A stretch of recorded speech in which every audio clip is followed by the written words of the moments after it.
Salam, hər vaxtınız xeyirli olsun. Artıq 2025-2026 tədrisindən etibarən Milli Müdafiə Universitetinə tabe olan istər lisey, istər institut, istər kolleclərə qəbul elektron qaydada aparılır. Milli Müdafiə Universitetinin saytına girəndə sağ tərəfdə qəbul var və orada istər hərbi lisey, istər bakalavr təhsili, kollec, eləcə də hərbi həkim, hərbi felçer kimi qeyddən keçmək üçün elektron formada sənədləri toplayıb daxil edirsiniz. Bundan əvvəlki videomuz izləməyənlər izləsin. Hərbi kolleclərlə bağlıdır və biz orada məlumat verdik ki, hərbi kollecə qəbul olan şəxslərə bir dəfəlik və aylıq ödənilən ödənişlərdən tutmuş qəbul qaydaları, tədrisin Azərbaycan dilində əyani formada aparılması, eləcə də əsas məsələlərə, məsələn, xüsusən həmin kolleclərə qutaranların hərbi xidmət çəkməməsi və digər qəbul qaydalarından danışdıq. Təbii ki, biz demişdik ki, videomuzun davamı da olacaq. Hərbi liseylər, Heydər Əliyev Hərbi İnstitut, eləcə də hərbi həkim və hərbi felçerliklə bağlı videolarımız olacaq. Bu gün hərbi liseylərdən danışacağıq. Hərbi liseylər iki ərazidə mövcuddur. Bir Naxçıvanda Heydər Əliyev adına hərbi liseydir. Bir də ki, Bakıda Cəmşid Naxçıvanski adına hərbi liseydir. Yəni iki lisey var.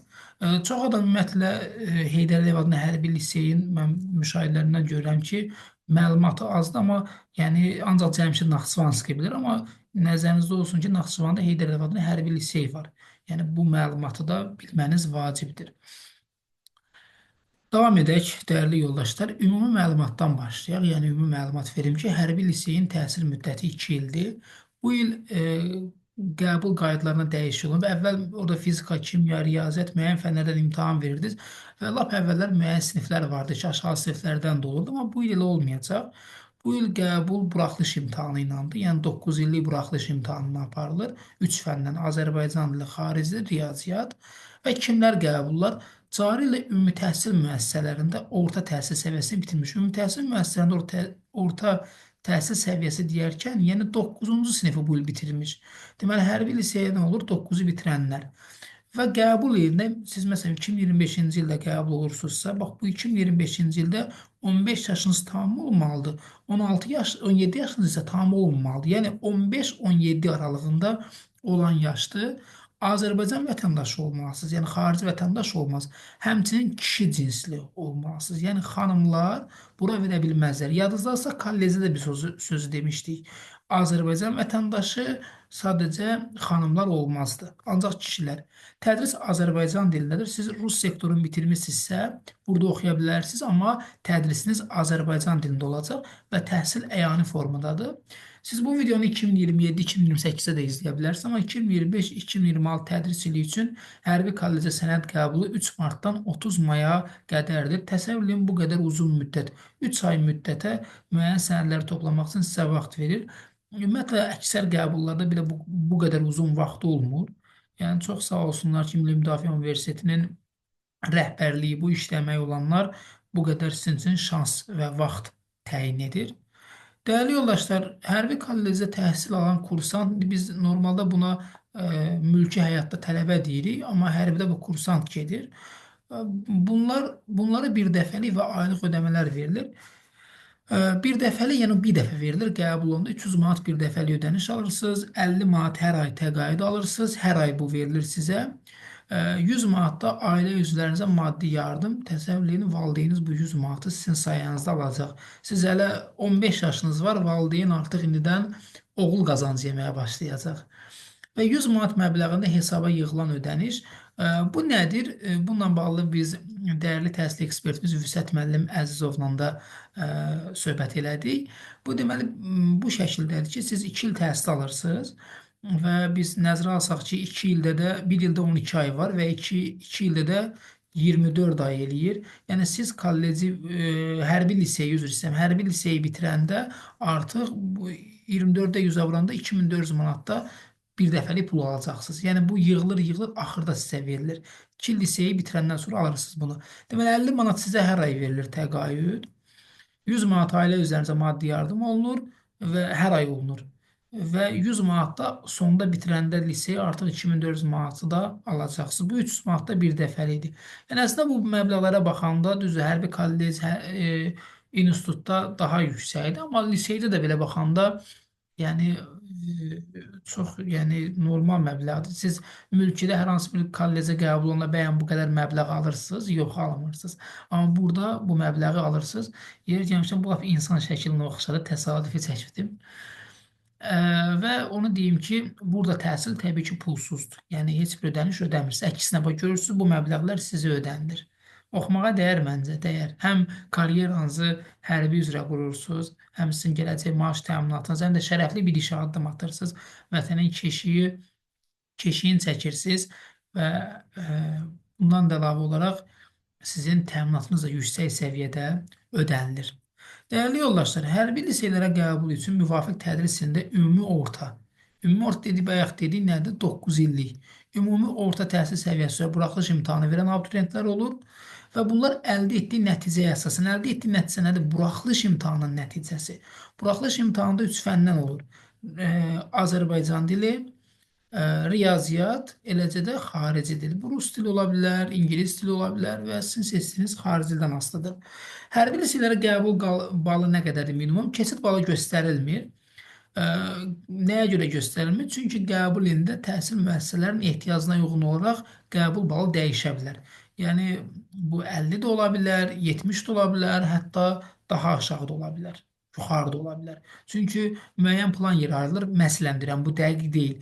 100 plan yeri ayrılır. Ola bilər kimsə 200 bal var, bu ora qəbul ola bilməz. Niyə? Çünki onun həkim komissiyası var, digər məsələlər var, uyğun gəlməyə bilər.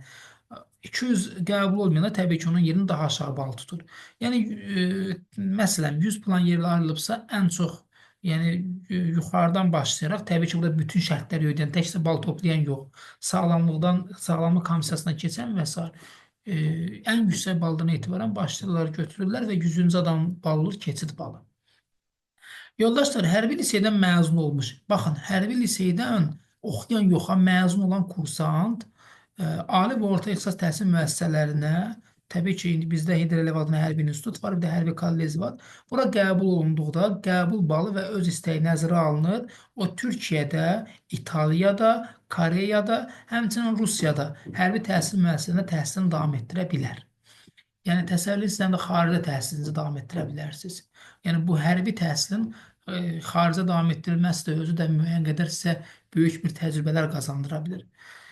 Hərbi hakim komissiyası tərəfindən hərbi liseydə təhsil almağa yararsız hesab olunanlar və öyrənilmə tədbirləri keçirilən zaman barəsində hərbi liseyə qəbula mane olan digər hallar müəyyən edilərsə, həmin şəxslər hərbi liseyə təhsil almaq hüququndan məhrum edilirlər. Yəni, sağlamlıq imkan vermirsə, digər hallar ortaya çıxırsa, bu namizədlər artıq, belə desək, hərbi liseyə qəbul ola bilmirlər. Namizədlərin hərbi liseyə qəbulu müvafiq tədris ilində, yəni olduğunuz tədris ilində ümumi orta təhsil səviyyəsi, yəni 9 illik buraxılış imtahanında əldə etdikləri nəticələr əsasında həyata keçirilir. Yəni, buraxılış imtahanı. Əvvəl dediyim kimi, buna fərqli bir imtahan vardı, artıq o yığışılıb. Qəbul imtahanı DİM keçirir. Yəni, DİM elan edir, nə vaxt olacaq, necə olacaq, bunu DİM eləyəcək. DİM-in imtahanı ilə gedirsiniz bura. Namizədlər hərbi həkim komissiyasında müayinədən keçirlər. Hərbi həkim komissiyasında müayinədən keçmək üçün tarix, ünvan namizədə əlavə olaraq bildiriləcək ki, nə vaxt gəlin komissiyadan keçin. Önəmli bir mərhələdə sənədlər. Hərbi liseylərə qəbul üçün tələb olunan sənədlər. Mən bu məlumatları Milli Müdafiə Universitetindən götürmüşəm. Eləcə də bunu da oradan götürmüşəm. Ərizə anketdir. Ərizə anket, bu ikisi artıq hazırdır demək olar. Çünki Milli Müdafiə Universitetinin saytında var. Oradan indirirsiniz. Çətininiz olsa mənlə əlaqə saxlayın bu nömrə ilə. Köməkli göstərim, göndərərəm bunu. Endirirsiniz, məlumatı doldurursunuz və yenidən yüklüyorsunuz. Ümumiyyətlə, sənədləri yüklərkən çalışın skan eləyib yükləyin. Əgər skan eləmə imkanınız yoxsa, şəkil kimi çəkirsinizsə, onu ilə çəkin ki, yəni əlavə şeylər düşməsin, məlumatlar tam oxunsun. Doğum haqqında şəhadətnamənin surəsi bu şəxsiyyət vəsiqəsi deyil, bizim bildiyimiz köhnə adını desək metrika deyirlər. Bu Ədliyyə Nazirliyinin sistemidir. Yəni Ədliyyə Nazirliyinə aiddir bunlar. Yəni bu məlumatın təmininə bu nazirlik baxır. Eləcə də valideynlərinizin razılıq ərizəsi, yəni razıyam ki, övladım burada oxusun. Bu da notariusda təsdiqlənir. Notariatda təsdiqini tapmalıdır. Valideyni olmayan şəxslərin qəyyumları bu razılıq ərizəsini verir. Şəxsi vəsiqəsinin surəti və yaxud da yeni nəsil şəxsiyyət vəsiqəsi məlumatlarının elektron arayışı. Bu bir sıradadır MyGov-da. MyGov saytında var. İndi sizin 18 yaşınız tamam olmayıb deyə valideynlərinizin hesabında, siz onların hesabında gedirsiniz. Valideynləriniz oradan mygov.az-dan çıxarış eləyə bilərlər. Ailə tərkibi və yaşayış yeri haqqında araş, bunu icra hakimiyyəti orqanlarına tabe olan sahə inzibati ərazi nümayəndəlikləri, yəni ərazi nümayəndəlikləri bunu təmin edir, bunu sizin üçün verir. Rəngli foto şəkil olmalıdır, rəngli olmalıdır mütləq, baş geyimi olmamalıdır. 6 ədəd üçün dövrə çəkdirirsiniz, razmələrə fikir verin. 2 ədəd də 4.5, yəni 4,5-in 6 sm ölçüsündə olmalıdır. Tibb üzrə isə psixonevrolojidir, narkolojidir, vərəmdir, dəri zöhrəvidir. Bu dispanserlərdə, bu kabinetlərdə qeydiyyatda olub-olmaması haqqında arayış verilməlidir. Bu arayışlar adətən sizin qeydiyyatda və yaxud da müvəqqəti qeydiyyatda olduğunuz poliklinikalardan, xəstəxanalardan ala bilirsiniz. Həmçinin xroniki və son 12 ay ərzində keçirdiyiniz yoluxucu, parazitar xəstəliklərə görə dispanser qeydiyyatında olub-olmaması barədə məlumatlar, ambulator xəstənin tibbi kartı, yəni bu kimi məlumatlar buna forma 27 deyirlər. Həmçinin forma 26 da olmalıdır. Yəni səhhətinizi xarakterizləyən tibbi arayışlar. e, Bunlar da təmin olunmalıdır. Gördüyünüz kimi əslində bura qəbul üçün prosedurlar müəyyən qədər sadələşdirilib, ən əsas elektron qaydada aparılır Milli Müdafiə Universitetinin saytından. Əgər qeyddən keçməklə bağlı çətinlik yaşasanız, təbii ki, burada bizim mobil nömrələrimiz var. Yəni 051 346 08 nömrəsi var. Bu nömrə ilə əlaqə saxlaya bilərsiniz, müəyyən köməklə göstərə bilərik. Eləcə də Milli Müdafiə Universiteti Ulduz 0811 nömrəsi ilə də özlərlə də əlaqə saxlaya bilərsiniz. Nəsə çətininiz olsa, mən kömək etməyə sizə hazıram. Diskussiya çox maraqlı olardı. Fikirləriniz, suallarınız varsa, bu videonun xüsusən də YouTube-da paylaşılacaq. Rəy bölümünə yaza bilərsiniz. Yəni suallarınız varsa yaza bilərsiniz.